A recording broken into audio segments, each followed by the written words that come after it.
There's a point in relationships with avoidance where something fundamental shifts inside you, where the emotional investment that kept you tethered finally releases, where the hope that sustained you through cycles of withdrawal and return finally exhausts itself. This point of no return isn't marked by anger or dramatic decision. It's quieter than that, more final than that.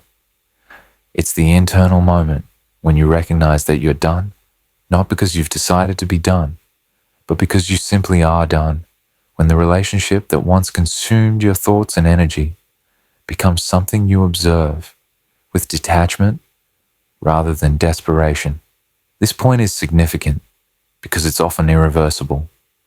Unlike the many times you've been hurt and reconsidered the relationship before, this shift represents a psychological crossing where you've emotionally divested in ways that can't be undone simply because the avoidant finally decides to show up differently.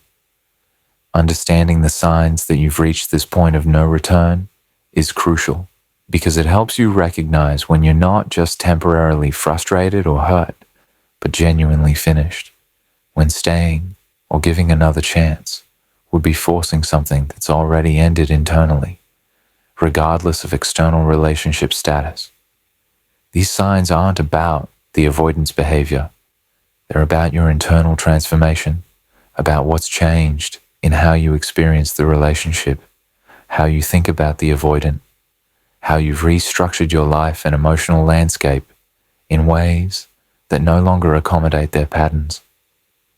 Recognizing these signs helps you honor your own growth, rather than doubting it when the avoidant inevitably returns after sensing your genuine distance.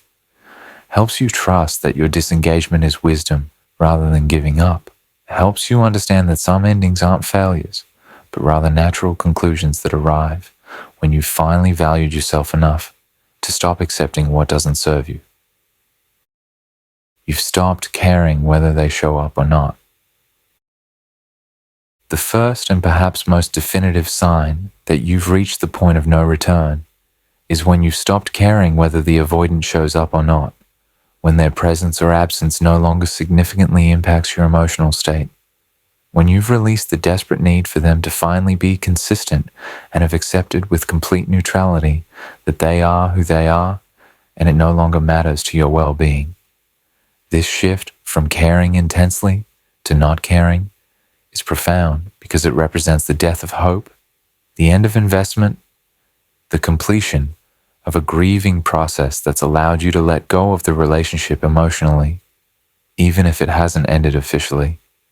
The point of no return has been reached because you've moved beyond hurt into indifference, beyond disappointment into acceptance, beyond fighting for the relationship into peaceful disengagement. This not caring manifests first in your lack of emotional reaction when the avoidant withdraws. Previously, their distance triggered anxiety, hurt, desperate attempts to understand what you did wrong or how to bring them back. But now, when they withdraw, you barely notice. You don't check your phone constantly, hoping for their message. You don't replay interactions looking for what triggered their distance. You don't feel the anxious knot in your stomach, wondering when they'll re-engage. Their withdrawal is simply information. They've withdrawn again, as they always do, but it's information that doesn't move you emotionally. You continue with your life unchanged, because their absence no longer creates a void you need to fill or a problem you need to solve. The not caring also appears in your response when the avoidant does show up. Previously, their return after distance created relief, hope, renewed investment in the relationship's potential. But now their presence generates the same neutrality as their absence. You're not excited they've returned. You're not relieved they've reached out. You're not hopeful this means things will be different. You respond politely if you respond at all, but without the emotional engagement that characterized your previous interactions. The avoidance presence used to feel like sunshine after rain. Now it's just weather. Neither particularly good nor particularly bad. Just a condition that exists without significantly affecting your internal experience. This shift to not caring includes releasing the mental and emotional energy you used to spend on the avoidant. You're no longer analyzing their behavior, trying to decode their patterns, working to understand what triggers their withdrawal or what brings them close. You're not discussing them constantly with friends, not reading articles about avoidant attachment, trying to figure out how to reach them, not planning strategies for how to maintain their interest or meet their needs. The mental space they occupied, which was considerable, often consuming, has been freed up and redirected toward yourself, your goals, your genuine interests. The avoidant has become peripheral to your mental landscape rather than central to it. The not caring also manifests in your lack of investment in their growth or change. Previously, you may have held hope that they'd work on their patterns, that they'd go to therapy, that they'd eventually develop capacity for the consistency you needed. You tracked signs of change, celebrated small improvements, maintained belief that transformation was possible if you were just patient enough. But now, you don't care whether they change or not. Their growth, or lack of growth, is their business, not yours. You're not invested in their journey because you've accepted that their journey doesn't need to involve you, that their patterns are their responsibility to address or not address, that their transformation, or lack thereof, doesn't affect your decisions about your own life and well-being. This shift includes not caring whether the relationship continues or ends. Previously, the threat of ending felt catastrophic, something to avoid at significant cost to yourself. You accommodated, suppressed your needs, accepted less than you wanted, all to maintain the relationship. But now you're genuinely indifferent to whether you stay together or break up. Both options feel acceptable. Neither feels particularly compelling. You'd be fine continuing with things as they are, which is to say, you'd be fine with minimal investment in a relationship that doesn't meet your needs because you've stopped expecting or needing it to. And you'd be equally fine with ending it entirely.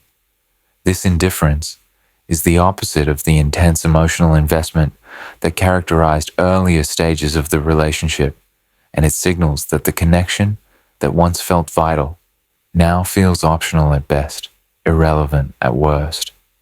The not caring also appears in your genuine ability to imagine and accept a future without them. Previously, when you tried to imagine life without the avoidant, it felt empty, wrong, like a future you were accepting as punishment, rather than choosing with peace. But now, when you imagine your future, the avoidant's presence or absence doesn't significantly alter the picture. You see yourself happy, fulfilled, engaged with life, regardless of whether they're in it. You can envision finding someone else, can imagine being single and satisfied, can picture various futures, and none of them require the avoidant's participation. This ease with imagining life without them reveals that they're no longer essential to your conception of your own future, that you've already emotionally prepared for and accepted a life that doesn't include them. The point of no return has been reached because caring, even caring enough to be angry or hurt, requires emotional investment, and you've completed the process of divestment. The avoidant might interpret your not caring as playing games, as a strategy to make them pursue, as temporary coldness that will thaw if they make the right moves. But this isn't strategy. It's genuine transformation where you've moved beyond the relationship emotionally, where what they do or don't do no longer affects you significantly, where you've released them from mattering to you in ways that can't be undone simply by them deciding to suddenly show up consistently. The not caring is final because it's not a decision you're making. It's a state you've arrived at after exhausting all the care you had to give, after investing everything and receiving insufficient return, After finally accepting that this relationship can't provide what you need and that acceptance doesn't hurt anymore, it just is. Their patterns no longer hurt, they just inform your decisions. The second sign you've reached the point of no return is when the avoidance patterns no longer cause emotional pain, but instead simply provide information that informs your decisions about how to proceed. Previously, each withdrawal hurt. Each instance of inconsistency created wounds. Each moment of emotional unavailability felt like rejection that you internalized.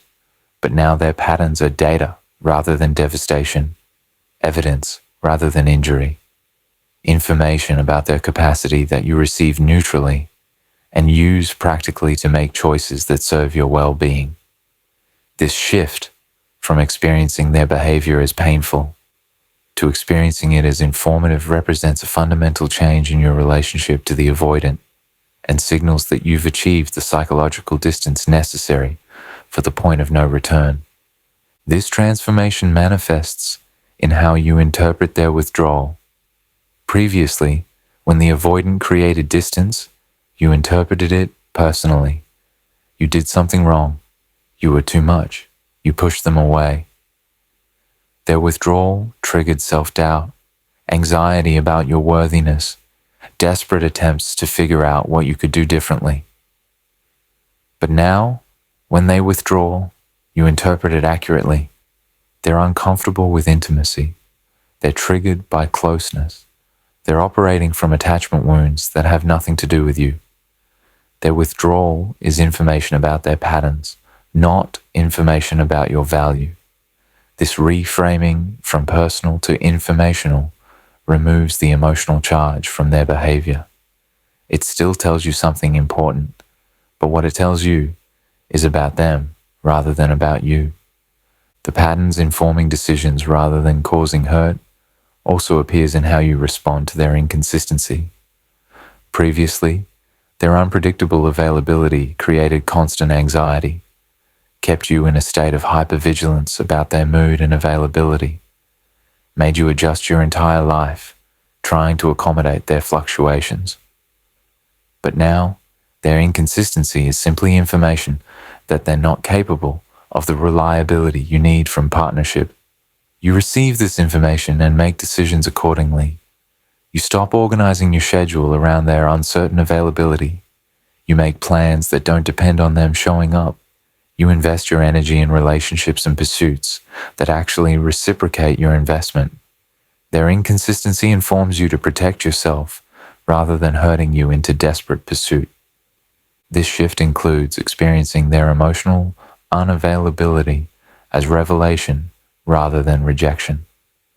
Previously, when the avoidant shut down emotionally or refused to engage with difficult conversations, you experienced it as them not caring enough about you to try, as evidence that you weren't important enough to merit their emotional presence. But now, their emotional unavailability is information about their limitations, about their capacity for intimacy, about what they can and cannot provide in relationship. You receive this information and use it to decide whether you want to remain in relationship with someone whose emotional availability is this limited. The information doesn't hurt, it clarifies. It helps you see accurately what you're dealing with, rather than hoping for something that doesn't exist. The patterns informing rather than hurting also manifests in your response to broken promises. Previously, when the avoidant promised change but didn't follow through, when they committed to showing up differently but reverted to old patterns, the disappointment was crushing. You wanted so desperately to believe them, invested hope in their promises, felt betrayed when behavior didn't match words. But now, when they make promises about change, you hear them as aspirational statements rather than commitments you can depend on. You don't invest hope in their words. You observe their behavior over time and use that as the information that informs your decisions. If behavior changes, that's meaningful information. If it doesn't, that's equally meaningful information. Either way, You're making decisions based on demonstrated reality rather than on hoped-for transformation that may never materialize. This transformation includes experiencing their pattern of keeping you peripheral rather than integrated as information about their level of commitment rather than as hurt about not being important enough. Previously, when the avoidant kept you separate from their friends, family, and life plans, it felt like rejection, like evidence that you weren't significant enough to integrate. But now, their compartmentalization is simply information that they're not invested in building genuine partnership, that they're maintaining distance and optionality, that they're not ready for the kind of integrated life that healthy partnership requires. This information helps you decide whether you want to remain in a relationship where you're peripheral and the decision becomes practical rather than emotional. Does this meet my needs or not? Rather than painful questioning of your worthiness to be central. The patterns informing decisions rather than causing hurt also appears in how you experience their need for multiple options. Previously, discovering or sensing that the avoidant maintained other connections, kept exes accessible, or otherwise ensured they had alternatives felt like devastating evidence that you weren't enough. But now their pattern of maintaining options is information about their fear of dependency, their inability to focus attachment on one person, their strategy for avoiding vulnerability. This information tells you they're not capable of the kind of focused, committed partnership you need. And you use that information to decide whether to continue accepting partial investment or to redirect your full investment towards someone capable of reciprocating it. The point of no return has been reached because hurt requires hope. You only hurt when you're still hoping they'll be different, when you're still invested in the relationship's potential, when their behavior still has the power to disappoint expectations you're holding. But when their patterns simply inform your decisions, it reveals you've released those hopes and expectations, that you've accepted them as they are rather than as you wish they would be, that you're making practical decisions about whether to stay or go based on reality rather than emotional decisions based on the gap between reality and hope. The avoidant might change after you've reached this point, might finally develop capacity for the consistency and presence you needed. But this potential change no longer moves you because you've already made peace with who they've consistently shown themselves to be, and that peace has brought you to a place where their transformation, if it even happens, comes too late to matter to your trajectory, which has already moved beyond them, regardless of what they do next. You've built a life that doesn't include space for them. The third sign that you've reached the point of no return is when you've actively built a life, emotionally, practically, socially, that not only doesn't require the avoidant, but doesn't have obvious space for them anymore. This isn't about spite or deliberate exclusion. It's about the natural result of investing your energy in pursuits, relationships, and structures that actually serve you, filling the gaps the avoidance inconsistency created with things and people who show up reliably. When you've built this life and it functions well, when it brings satisfaction and stability, when returning to accommodate the avoidance patterns would require dismantling what you've constructed, you've reached a point where reunion isn't just emotionally unappealing, it's practically complicated in ways that make going backward feel impossible. This life, without space for them, manifests first in how you've structured your time and commitments. During the relationship, you likely kept your schedule flexible, left gaps for the avoidant's uncertain availability, maintained openness to their sporadic plans. But now your time is full with commitments that matter to you, regular plans with friends who show up consistently, hobbies and activities you've scheduled, work projects you're invested in, personal practices that ground you. Your schedule isn't empty, waiting for the avoidant to decide they want to see you. It's genuinely full with your own life, and accommodating the avoidant would require canceling things that have become important, disappointing people who've proven reliable, disrupting routines that serve your well-being. The practical reality of your full life creates natural barriers to the avoidance re-entry. The life you've built also includes emotional investments in relationships that have filled the space the avoidant occupied. You've deepened friendships that were neglected during the relationship when your emotional energy focused primarily on the avoidant. You've developed new connections with people who reciprocate your investment. You might be dating someone new who shows up consistently in ways the avoidant never did. These relationships aren't placeholders while you wait for the avoidant to return. They're genuine connections that provide real fulfillment, that meet needs the avoidant couldn't meet, that demonstrate what healthy, reciprocal relationship actually feels like.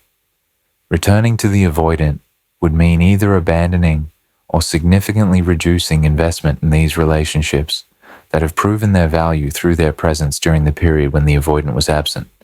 This life without space also includes the emotional structure you've built that doesn't depend on the avoidant's validation or presence. You've developed sources of self-worth that come from within rather than from their inconsistent affirmation. You've created practices, therapy, meditation, journaling, creative expression that help you process emotions and maintain stability independent of anyone else's behavior. You've cultivated a sense of self that's whole rather than defined by your relationship status or by whether the avoidant chooses you. This emotional infrastructure that you've worked hard to build would be threatened by allowing the avoidant back into centrality in your life, by returning to a dynamic where your emotional state fluctuates with their availability, by risking the stability you've achieved for the chaos their patterns create. The life you've built also includes practical changes that would complicate the avoidance return. You might have moved to a new place that better suits your life without them. You might have accepted a job opportunity you wouldn't have considered if you were still prioritizing the relationship. You might have made financial decisions, adopted commitments, or established living arrangements that assume your continued independence. These practical changes aren't easily undone, and they represent investments in a future that doesn't include the avoidant.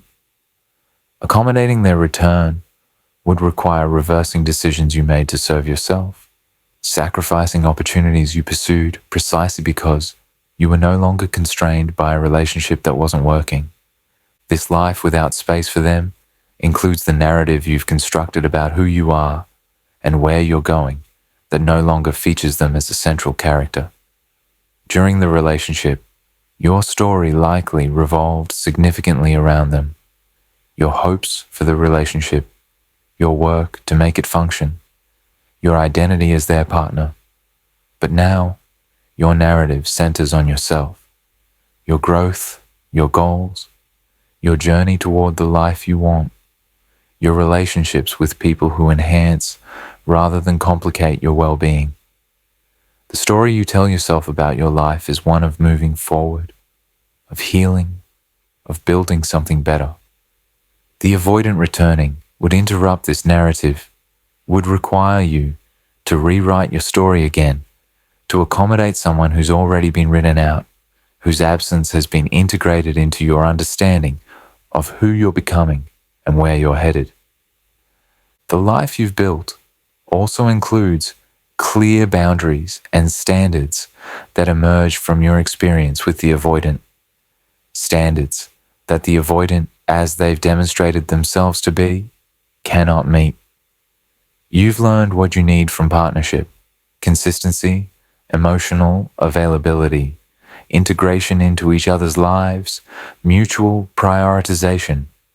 You've committed to these standards not as abstract ideals, but as requirements you won't compromise again.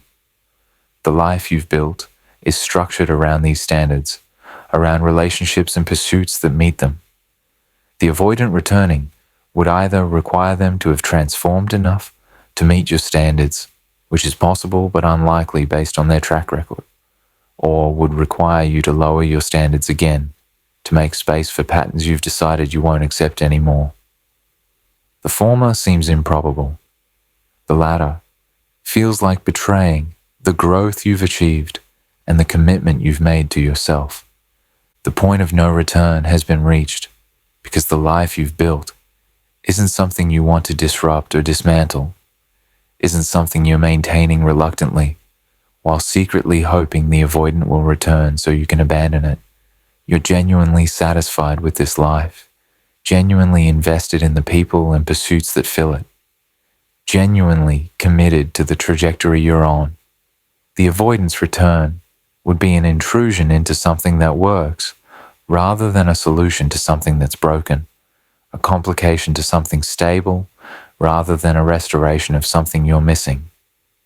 You've reached the point of no return, not because you've locked the door against them out of hurt, but because you've built a home in your life that feels right as it is, that doesn't have an empty room waiting for them to occupy. That would require significant dismantling to accommodate someone whose patterns once caused you to need precisely the stability and fullness you've now achieved without them. The thought of reconciliation feels like regression rather than hope. The fourth and perhaps most psychologically significant sign that you've reached the point of no return is when the thought of reconciling with the avoidant feels like regression, like moving backward, like undoing growth, like returning to a version of yourself you've worked hard to evolve beyond, rather than like the hopeful reunion it once would have represented. This shift from experiencing the potential return as desired outcome to experiencing it as unwanted complication reveals that you've completed a transformation where the relationship isn't something you're trying to preserve or restore, but something you've genuinely outgrown, where going back would require shrinking into a smaller version of yourself that no longer fits who you've become. This feeling of regression manifests first in recognizing that reconciliation would require you to accommodate patterns you've learned to live without. During the relationship, you adjusted yourself constantly to work around the avoidance limitations, suppressing needs they couldn't meet, accepting inconsistency as normal, tolerating emotional unavailability as the cost of being with them. But you've spent time since separation or distance learning to live without making those accommodations, learning that you can have needs and express them without constant self-editing, that you can expect consistency and receive it from people capable of providing it. Returning to the avoidant would mean returning to those accommodations, and that return feels like betraying yourself, like choosing their comfort over your well-being again, after you've learned that you don't have to make that choice. The thought of reconciliation feeling like regression also includes recognizing that you've processed and released the hope that kept you tethered, and reclaiming that hope would require unlearning the acceptance you've achieved. You went through grief about the relationship ending or changing, grief about the future you imagined not materializing, grief about the person you hoped the avoidant would become never emerging. That grief was painful, but it was also productive. It moved you from hope into acceptance, from fantasy into reality, from waiting into living. Reconciliation would require reanimating hope you've properly mourned and released, would require believing again in potential you've accepted won't be realized, would require investing again in a future you've grieved and moved past. This resurrection of dead hope feels like regression because you've already done the hard work of letting it go. The feeling of regression includes recognizing that the version of yourself who could be in relationship with the avoidant is a version you've outgrown. During the relationship, you were someone who accepted breadcrumbs, who waited patiently through withdrawal, who believed love meant endless accommodation. But you've evolved into someone with stronger boundaries, clearer standards, deeper understanding of what you deserve from partnership. The person you were during the relationship couldn't have left or created distance. They were too invested in making it work at any cost. The person you've become can leave, has left, doesn't need to return. Reconciliation would require reverting to the old version because the new version of you isn't compatible with the relationship structure the avoidant offers. Going back feels like regression because it would mean becoming again someone you've worked hard to stop being. The thought of reconciliation as regression also manifests in recognizing that you've learned lessons from this relationship that reconciliation would require you to unlearn or ignore. You've learned that consistency matters, that patterns predict future behavior better than promises do, that avoidant attachment doesn't change without serious, sustained work, that love without healthy relationship structure isn't enough. These lessons were hard-won, emerged from pain and disappointment, represent wisdom you've integrated. Reconciling with the avoidant, especially if they haven't done visible transformative work, would require ignoring these lessons, pretending you don't know what you know, acting against the wisdom you've developed. This willful ignorance of your own growth feels like regression because it would require you to become less wise, less aware, less protective of yourself than you've learned to be. The feeling of regression includes recognizing that your growth happened because of distance from the relationship, and returning to proximity would likely stall or reverse that growth. In separation or distance, you've become more yourself, more confident, more clear about your needs, more willing to prioritize your well-being, more connected to your own worth, independent of whether someone else chooses you. This growth required space from the relationship's dynamics, freedom from constant accommodation, distance from the anxiety that the avoidance patterns created. Returning to proximity, especially if the avoidance patterns haven't fundamentally changed, would likely recreate the conditions that prevented your growth before, would pull you back into old dynamics that required you to be less than your full self, would demand the accommodations and suppression that kept you small. The growth you've achieved feels precious enough that risking it for reconciliation seems like a poor trade. The thought of reconciliation as regression also includes recognizing that you've established a life trajectory that's forward moving, that's taking you toward the future you want, and that reconciliation would divert you from that path. You have clarity now about what you want from life, from partnership, from your future. You're taking steps toward those goals, making decisions aligned with your values, building the life you've envisioned. The avoidant and the relationship they offer don't fit into this trajectory. They represent a detour back to something you've already experienced and found insufficient. Reconciliation would mean abandoning or postponing the path you're on, redirecting energy back toward making a dysfunctional relationship work, rather than continuing to invest in creating the life you actually want. This diversion from your forward momentum feels like regression, because it would mean choosing to return to something that already didn't work instead of continuing toward something that might. The feeling of regression includes recognizing that reconciliation would require re-establishing trust that was broken, rebuilding investment that was depleted, reopening to vulnerability that led to hurt. You've done the work of protecting yourself, of closing off vulnerability that wasn't met with care, of withdrawing investment that wasn't reciprocated, of releasing trust that was repeatedly violated. These protective measures were necessary for your healing, and they've served you well. Reconciliation would require reversing this protection, becoming vulnerable again to patterns that hurt you before, trusting again someone whose track record doesn't warrant trust, investing again in something that gave insufficient return.